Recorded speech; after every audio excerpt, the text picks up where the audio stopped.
Okay, bismillahirrahmanirrahim. Assalamualaikum warahmatullahi taala wabarakatuh. Salam sejahtera.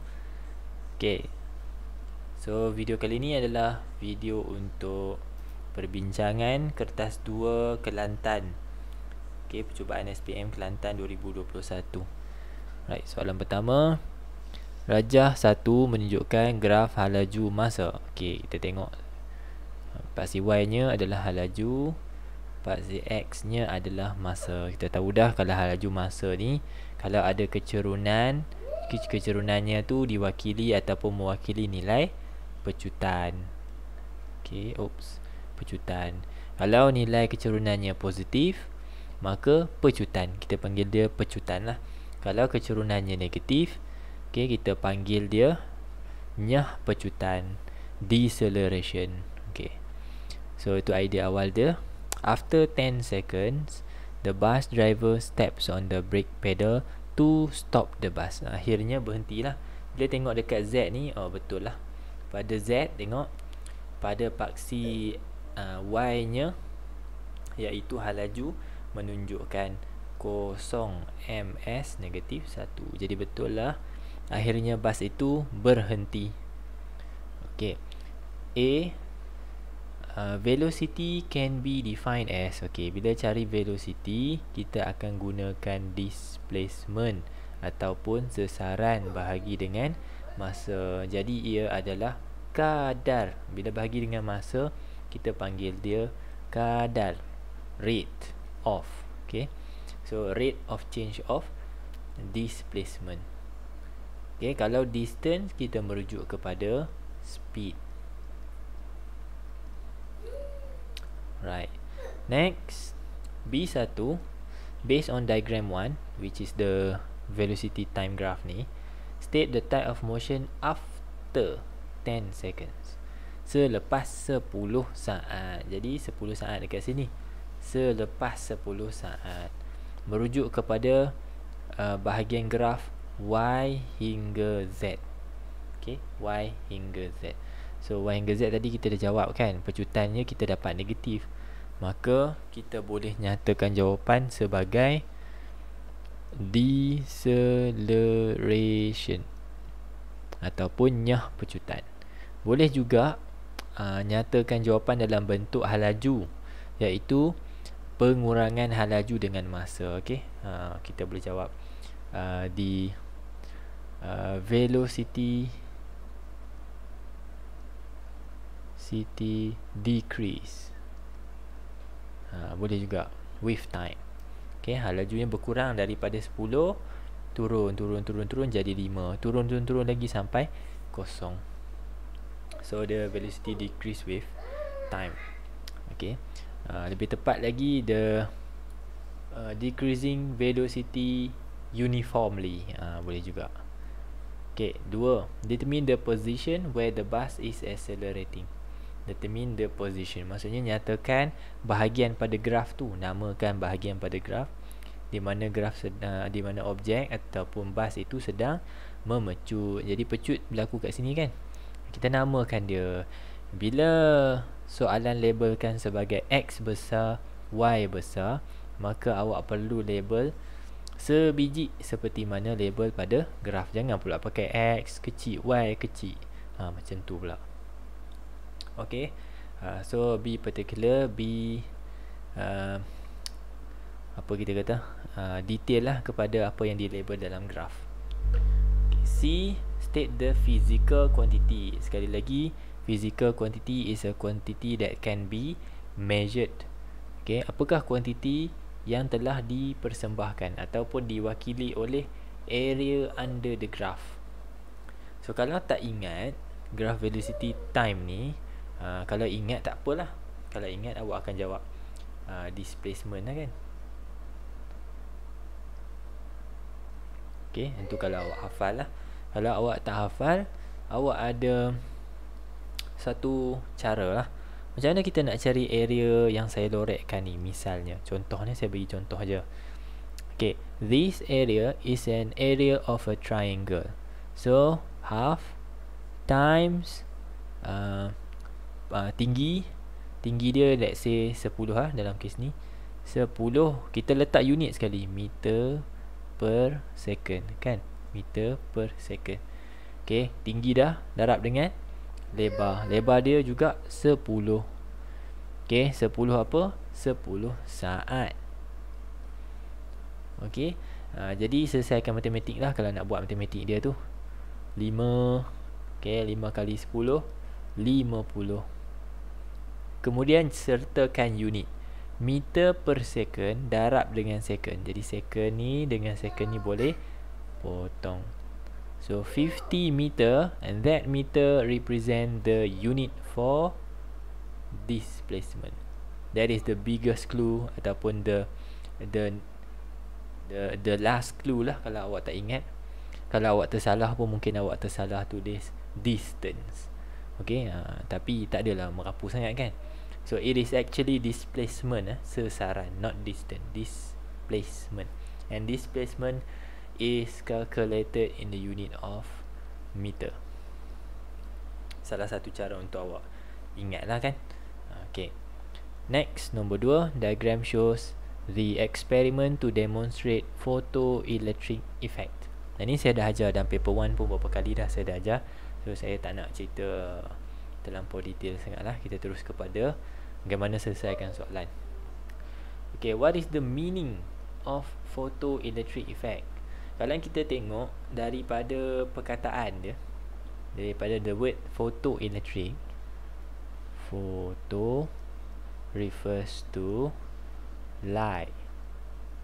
Okay, macam photosynthesis, photograph. Okay, foto berkaitan dengan cahaya. Electric refers to the charge, or in this case specifically for electron. Okay, so we are actually releasing electrons. Okay, in what way? Dengan cara apa? We are using light. And that light bukan light biasa-biasa, light with certain frequency. Okay, or in more detail, the frequency should be more or equals to the frequency ambang ataupun threshold frequency. So ini adalah, kalau photoelectric effect ni adalah satu fenomena. It is a phenomenon, okay, of releasing ataupun emission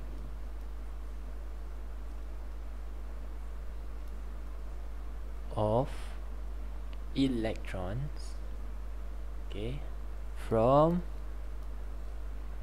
metal surface. Jadi dia daripada permukaan logam, metal surface. Dia bagi clue dah. Gambar ni sebenarnya untuk triggers your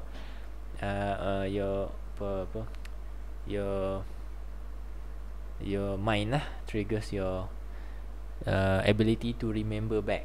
Untuk tengok diagram ni kan. Release, the electron release from the metal surface when, syaratnya apa? When illuminated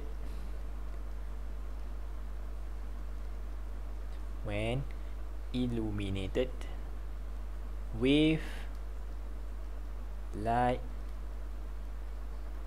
of certain frequency.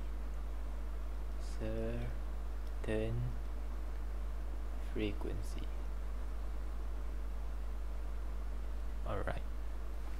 So certain frequency tu bermaksud frekuensi cahaya yang kita gunakan mestilah melebihi frekuensi ambang kepunyaan logam tersebut.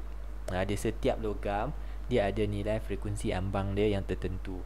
Jadi kalau kita berjaya samakan atau lebih daripada frekuensi ambang tu, barulah terkeluarnya terpancarnya elektron keluar daripada permukaan logam itu. Jadi elektron tu sebab dia negatif, elektron tu tertarik kepada terminal positif. Jadi litar di sini akan menjadi lengkap, lalu memberi bacaan arus pada emitter, menandakan ada arus lah. Okey. So ingat jalan cerita tu, kita boleh triggers daripada perkataan dia, daripada perkataan foto dan elektrik tu untuk mengeluarkan meaning of photoelectric effect. Semua benda kalau kita susun cantik, kita ada cara berfikir, kita boleh recall balik, insyaAllah. Okay, B. State one condition for the electron to be emitted. Yang ni saya dah terang dah tadi. Okay, the frequency of light must be greater than ataupun equals to the threshold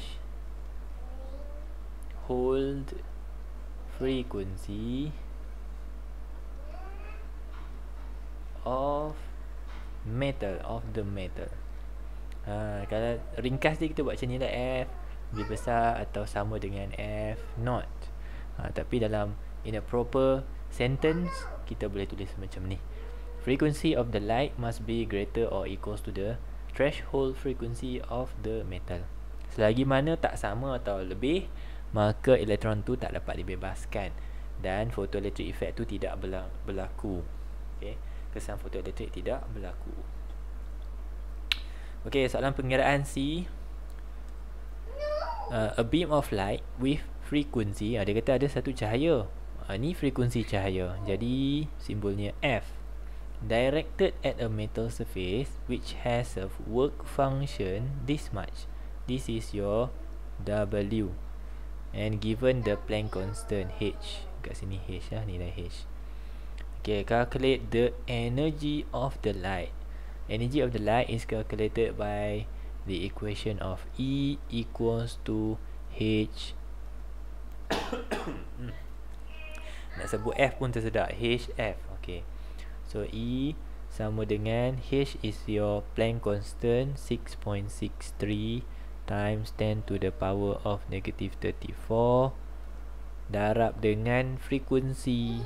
Okay, frekuensi dah diberi kat sini 7 darab 10 kuasa 14 Hertz. Okay, tekan kalkulator, cek jawapan. Kalau salah tulis kat ruangan komen, mana tahu silap kan. 4.64 darab 10 kuasa negatif 19 Joule. Okay, ini jumlah tenaga yang dihasilkan ataupun dibawa oleh cahaya tersebut. Okay, tenaga tu ada frekuensi, disebabkan dengan frekuensi itu maka cahaya tu mempunyai tenaga sebanyak ini. Itu maksud dia. Okay, so kedua, calculate the kinetic energy. Sebenarnya saya rasa ini maximum kinetic energy, sebab formula dia kita ada kinetic energy maximum. Jadi untuk mengira nilai kinetic energy, kita ada formula asal dia. Formula asal dia macam ni. E ataupun energy of the photons ataupun light equals to K max, kinetic energy maximum, plus W, which is the value of work function. Jadi untuk cari K max, kita rearrange balik, dapatlah E tolak dengan W. Sekejap lagi saya cerita W ni apa. Jadi E kita dah dapat tadi 4.64 darab 10 kuasa negatif 19 tolak dengan W. W 2.32, 10 kuasa negatif 19 juga. Okey, maka dapatlah 2.32 darab 10 kuasa negatif 19. Okey, max. Okey, dari segi soalan sudah pun terjawab. Apakah maksud-maksud di sebalik nombor ni? Okey, cahaya yang dipancarkan, tenaga dia adalah sebanyak ni, 4.64, dipancarkan ke atas suatu metal yang diberikan work functionnya sebanyak 2.32 darab 10 kuasa negatif 19. cahaya tu ada tenaga banyak mana, kita salin balik. Saja nak tunjuk dekat awak lah kan, nak cerita sikit lah, explain lebih sikit, extra. Okay, saya highlight.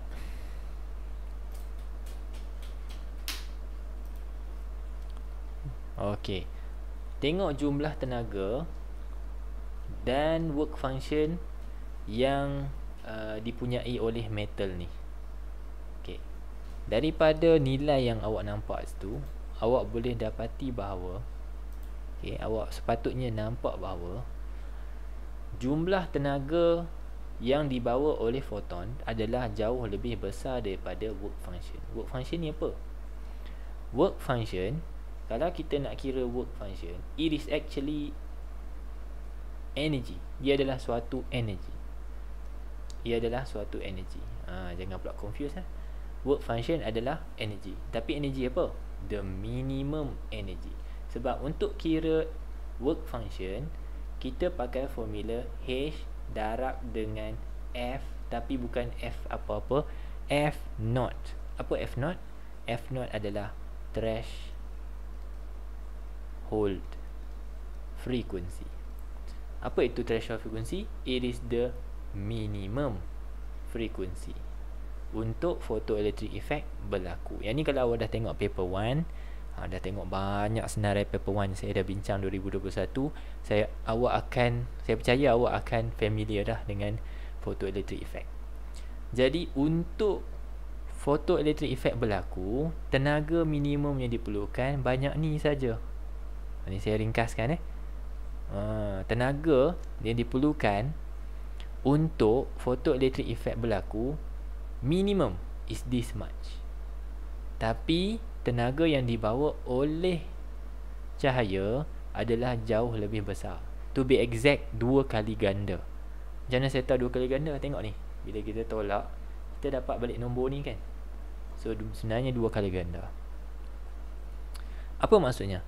Kalau jumlah tenaga cahaya, okay, yang jatuh ke atas metal, yang work functionnya adalah setengah, ataupun tenaga tu 2 kali ganda daripada work function, baki tenaga tadi bertukar kepada tenaga kinetik.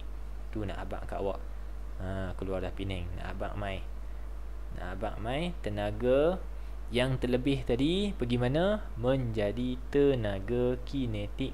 Kepada siapa? Kepada fotoelektron itu. Elektron yang keluar tu, dia ada tenaga kinetik, dia move. Jadi tenaga kinetik dia tu adalah hasil daripada beza work function dan tenaga. Okay, saya harap boleh faham lah tu. Extra dah ni. Okay, nombor 3. Diagram 3 shows a man is pulling a sack of containing fruit, mass 7 kg. Okay, ni mass. Upward, dia tarik ke atas. Memanglah, nama dah tarik kan. Using a pulley with force, this is the force, 68.667 Newton. Ibu tanya Walid ke? The forces acted on the sack are in equilibrium. Okay, ini penting. Dia kata daya yang bertindak ke atas guni tersebut adalah dalam keadaan equilibrium. Okay, kita simpan dulu kat situ.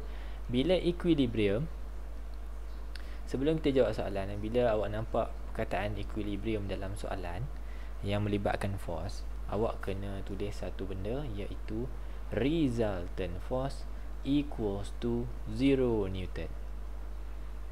Okay, suatu benda itu berada dalam keadaan keseimbangan jika daya bersih yang bertindak ke atasnya sama dengan kosong. Bukan daya tu kosong, tapi daya bersih kosong.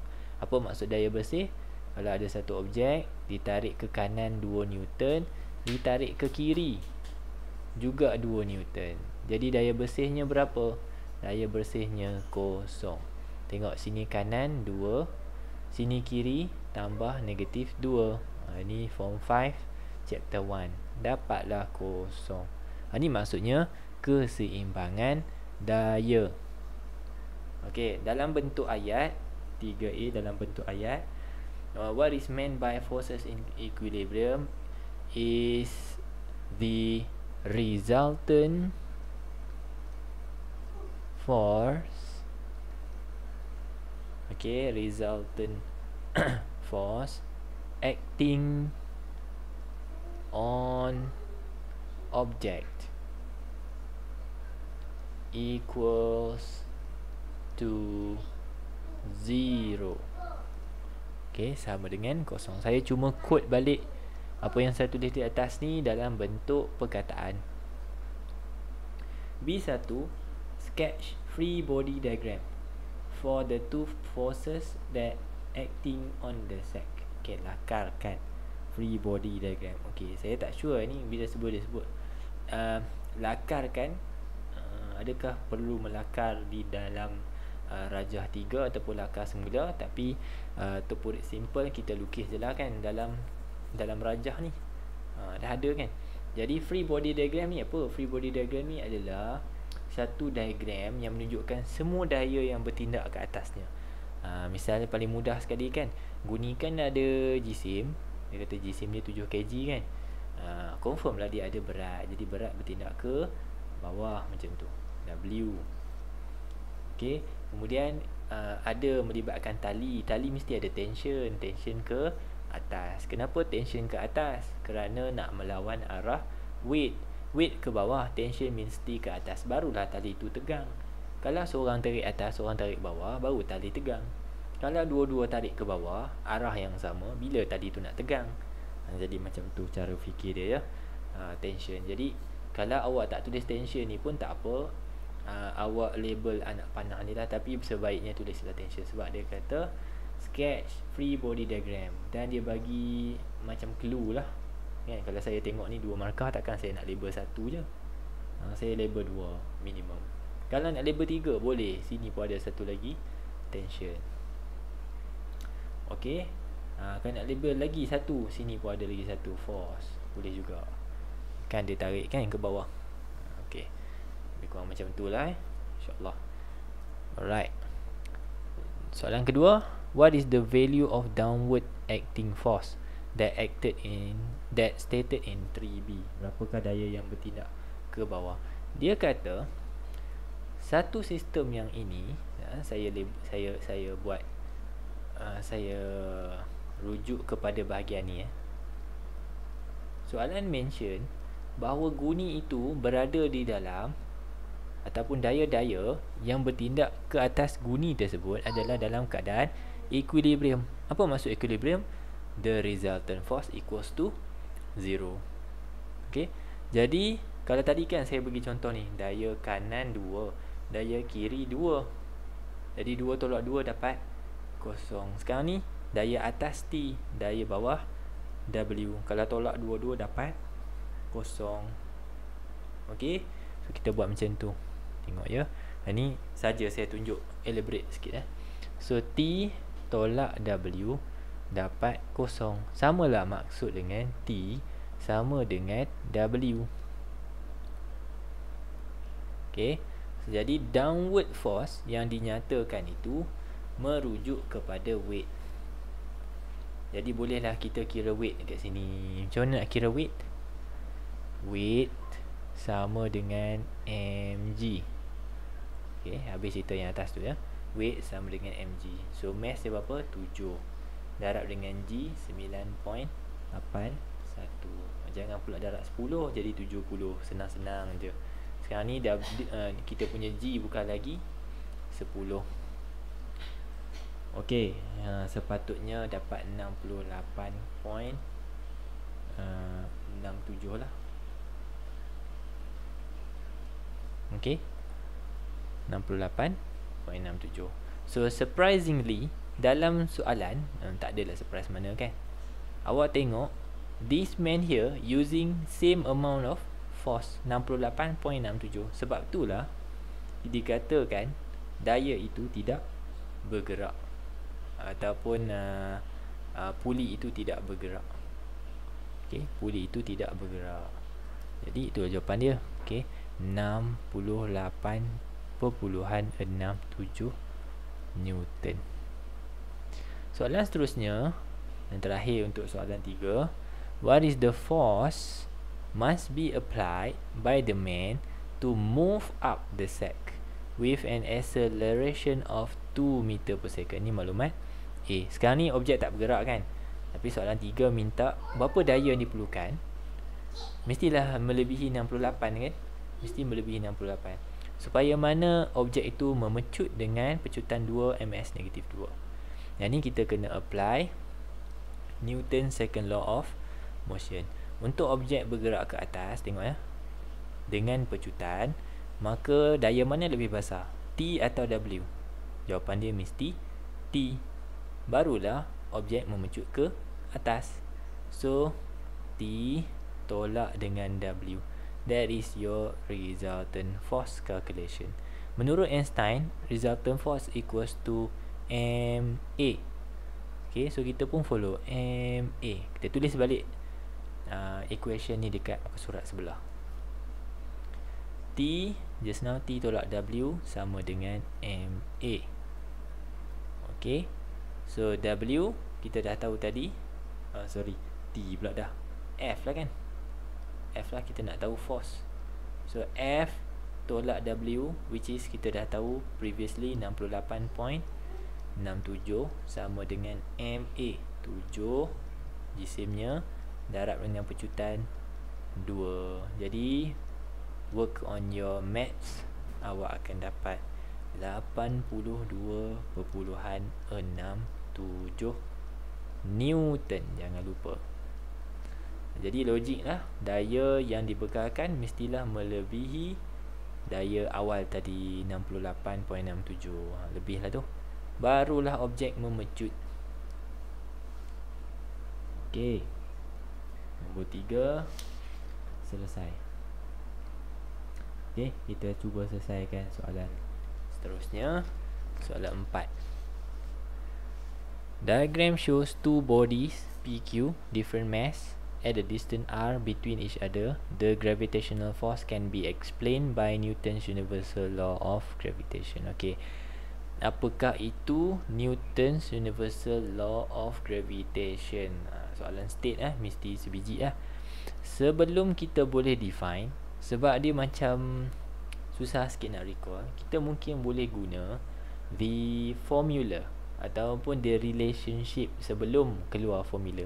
Kita tahu dah formula dia macam ni, F sama dengan G darab dengan M1 darab dengan M2 bagi dengan R kuasa 2. Tapi sebelum keluar formula ni, kita kenal relationshipnya begini, M1 M2 bahagi R square. So we are going to state the Newton's universal law of gravitation throughout ataupun by using this relationship. Okay, so first thing first, kita nak saya nak ambil highlighter dulu. We are going to state the relationship between force and the product of two masses of the two bodies. Okay, yang tu dulu first. Jadi hubungannya directly proportional. So kita jawab macam ni. The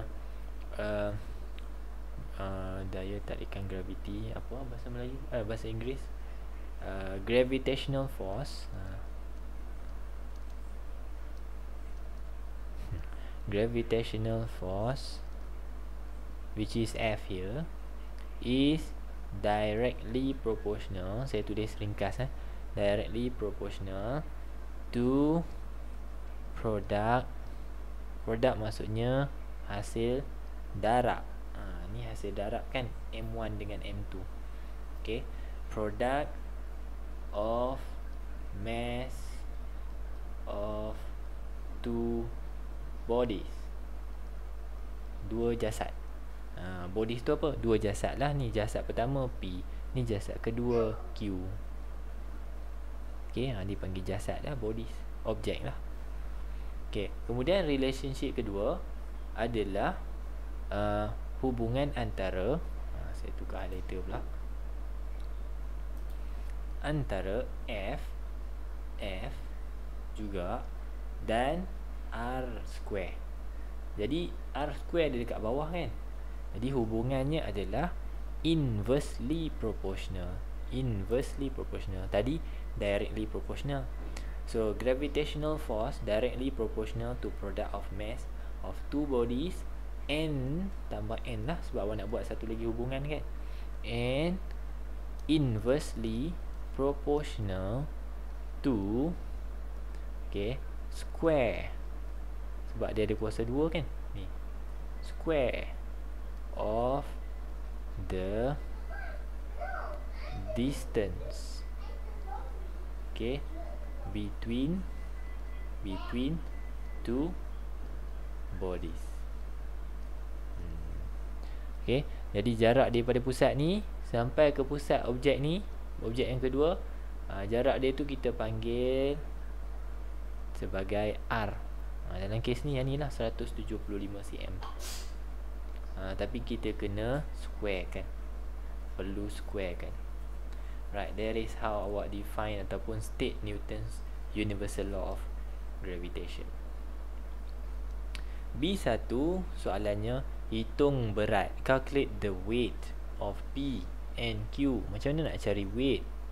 Pelajar cari weight, mass darab dengan gravitational acceleration. Jangan lupa nilai G tu 9.81. Ni kat sini. Jadi ambil lah GCM P. GCM P berapa tadi? Cuba tengok.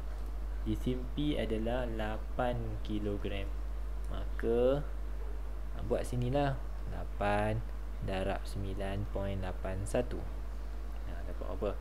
78.48 Newton. Kemudian Q pula. Q berapa? GCM dia Q 20. Jadi 20 darab 9.81, 196.2 Newton. Selesai lah. Simple je. Jangan lupa pula nak cari berat pun tak tahu nanti. Kedua, calculate the force between both bodies. Antara P dengan Q ni kan, Newton kata ada daya yang bertindak saling antara satu sama lain. Kira lah daya dia berapa. Ni dah kita pakai formula tadi ni. F sama dengan G darab M1 darab M2 bahagi R kuasa 2. Awak buat kat bawah, saya buat ke kanan ni. Jadi G 6.67 darab 10 kuasa negatif 11. Darab dengan GCM, pastikan dalam kg. 8 darab 20. Dua-dua dalam kg. Kemudian nilai R, pastikan dalam meter. 175 cm. Tukar pergi meter. 175 cm darab dengan 10 kuasa negatif 2. Ataupun awak bahagi 100 lah kalau awak tak tahu nak pakai gantian ini. Tetapi jangan lupa kuasa 2. Mana datang kuasa 2 ni? Tengok, R mesti kuasa 2. Hati-hati.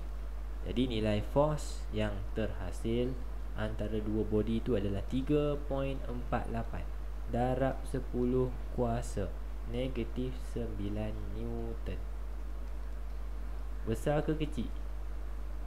Kalau awak tengok satu nombor, ujung dia ada 10 kuasa negatif pula. Negatif pula nombor besar, negatif 9, negatif 20. This is very small. Sangat kecil. Satu nilai yang sangat kecil. Kalau tak boleh nak imagine, awak tulis nombor dia 348 ni, titik kat sini, undur 9 kali ke kiri. Berapa tu? 0.000000. Ada 9 biji tu. Kecil tak kecil? Tak sampai 0.5 pun. Very small.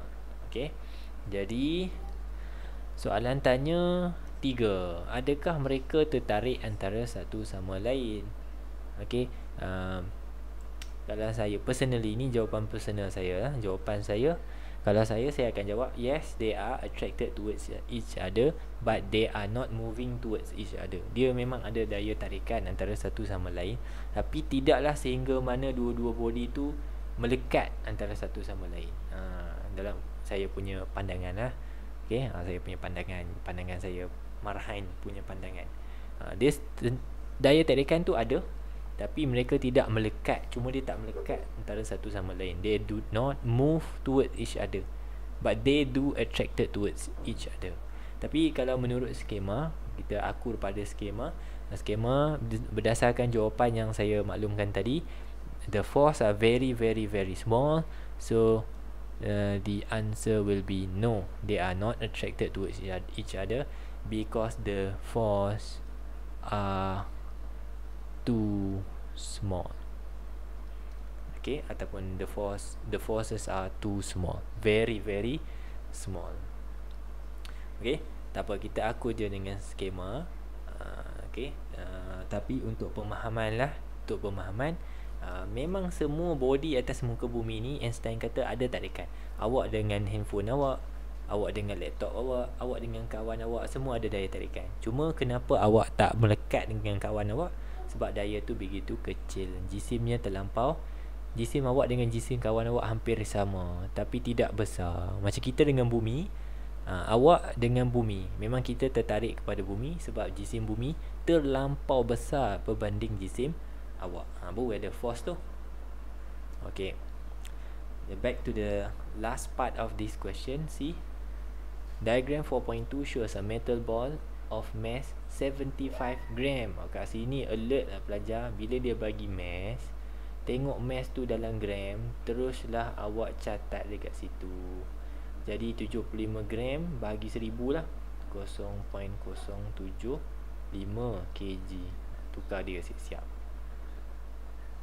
Okay, diikat, tied to the end of a string 0.8 meter. This is your R. Awak dah tahu dah, kalau diikat dekat satu tempat, dipusing-pusing, ni tak ada lain ni, centripetal force punya tajuk lah kan, ataupun centripetal acceleration, which is rotated. Dia kata dah, rotated in a horizontal circle with speed. This is the, actually it is the linear speed, V. Okay, so dia bagi maklumat dah. Hitungkan ketegangan tali, tension. Okay, tali ni dia ada tension. Kenapa dia ada tension? Kerana melibatkan centripetal force. The amount of tension here is actually the amount of the centripetal force.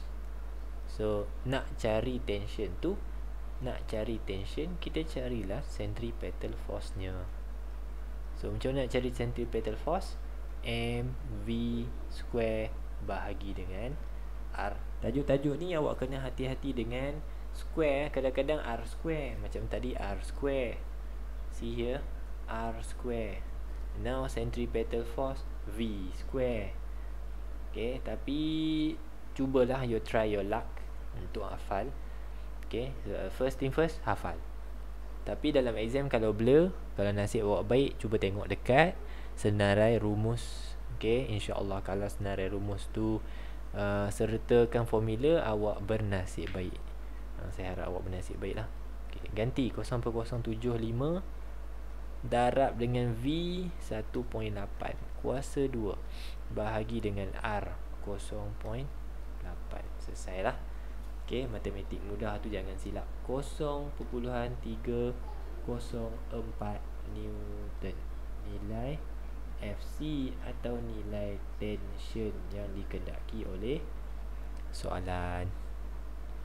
Okay, saya rasa cukup dekat tu untuk bahagian pertama sampai soalan 4. Nanti kita sambung lagi soalan-soalan seterusnya dalam trial Kelantan ni. Okay, take care semua, jaga diri. Terima kasih kerana belajar guna channel saya. Jumpa lagi. Assalamualaikum. Bye.